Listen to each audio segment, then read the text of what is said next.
the stakes, Gabrielle. Xena's fate is in your hands.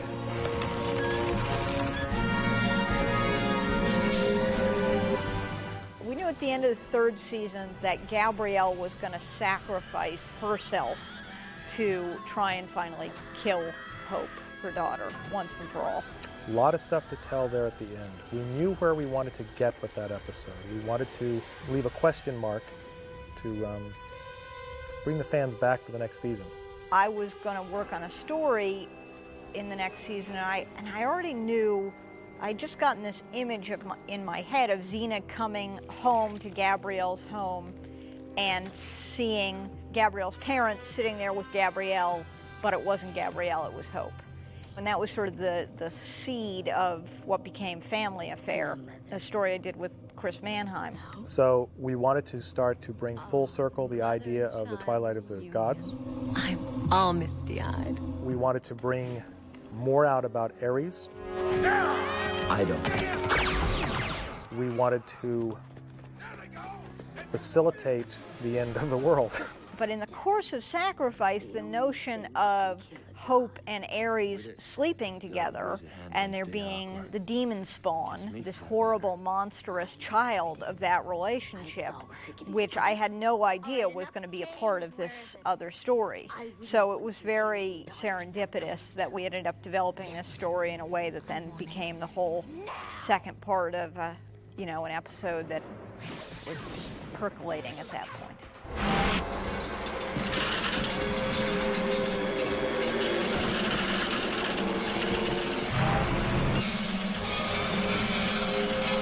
To me, it was a bit like Carrie, you had the objects flying around. But as we went further into the character of Hope, I found it extremely frustrating because I was so limited in having to play a character that was trying to be Gabrielle, and it was sort of convoluted, and I just wanted to have her wear a different outfit or wear a different headband and really play with that sort of icy cold person. But the best parts were playing Hope and having little snide looks when Xena wasn't looking or something, trying to find ways to show the audience that this is Hope, not Gabrielle. Every science fiction show has their evil doubles, so this is my turn to play. This way.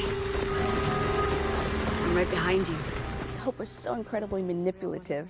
She was always scheming and trying to find a way to destroy Xena and yet gain the love of her mother, Gabrielle. And so she hated both of them because they basically created her existence. Strange. The one I love most in all the world and the one I hate look exactly the same. We just thought, well, what happens if we're faced with the end of the world and the face is someone that we like? Which, of course, was supposed to be the surprise ending to the first part, which was that Hope looks identical to Gabrielle. Putting Xena in the position of saying, the worst enemy of humanity is the face of my best friend. Release those people or you'll be sorry.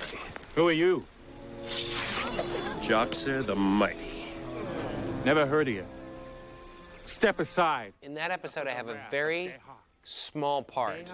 It was kind of nice, actually. I remember I was feeling pretty worn down and getting sick, and I remember thinking, for the first time, oh, good, I don't have much to do here.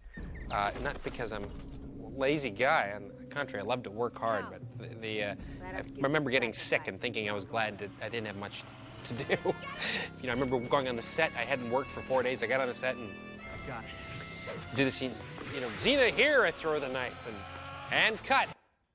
Okay, that's a wrap on Ted Raimi.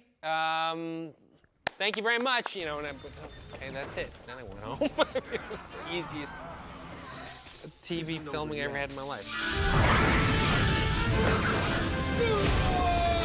One of the great things about Xena was her nemesis always had a personal bent. With Callisto, in season 3, she went out of the way to poison the well and the waters in as many ways as she could for Xena.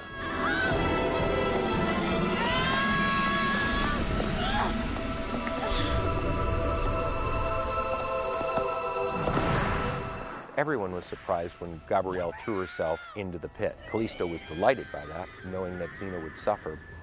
I found that scene to be very difficult to do. The laughing part right after Gabrielle had killed her daughter and killed herself. It was hard to go to a laughing phase and to bring those lines up because it didn't feel organic. But she needed Xena while she had the dagger and she was in her fury. And in her sadness, this was Callisto's last chance, perfect opportunity to finally die. So she had to take it and run with it. I never thought I'd feel so good again. Seeing poor dear Gabrielle sacrifice herself makes it all worthwhile. It finally gives me a reason for living, and I have you to thank for it, Xena. The question is at the end. Who won? Was Xena manipulated, or did she actually get one up on Callisto? The way Hudson played Callisto's reaction, there's a bit of a smile. I thought to myself, there are two ways to look at this, and both of them are absolutely valid. One is that Callisto manipulated Xena and got her to stab her, and the smile on her face is, aha, I win. The other side of it is just the opposite. She did not expect Xena to kill her. She really wanted to live, but there was that smile of like, oh my gosh, Xena, I love you. You are so darn smart. And I thought to myself, that's great. It gives the audience the option to discuss this. Even though it wasn't intentionally meant to be played that way, the way Hudson played it, it gave it that ambiguity, which I really liked. In my personal opinion, Xena got one up on her. It's not written in stone, but I think she was actually surprised. I don't think she really expected Xena to do that. When Xena killed her with the hind's blood, that's exactly what Callisto wanted. That's what she was hoping for the whole time. That movement where I touch her face and slide down her body, I think was a perfect ending and a perfect thank you. Even though I don't think Xena did it on purpose, I think it was compassionate. It was a nice touch. She did it so, you know, she'll do it so beautifully, and you'll see that hand get traced down, and it's like it's a long goodbye. Because if she had just dropped out of sight, there would have been no poetry in that, no visual poetry. It was a scene of horror and beauty and tenderness, violence, gratitude, hatred, relief. There was a lot accomplished in that particular episode. The primary thing, though, was that it was our season ender. How can we set up many threads that can be resolved in the first episode? It was a really challenging two-parter, and keeping it alive for that much time, that's a credit to our production crew and to our director. Really an incredible job to keep the pace going on it.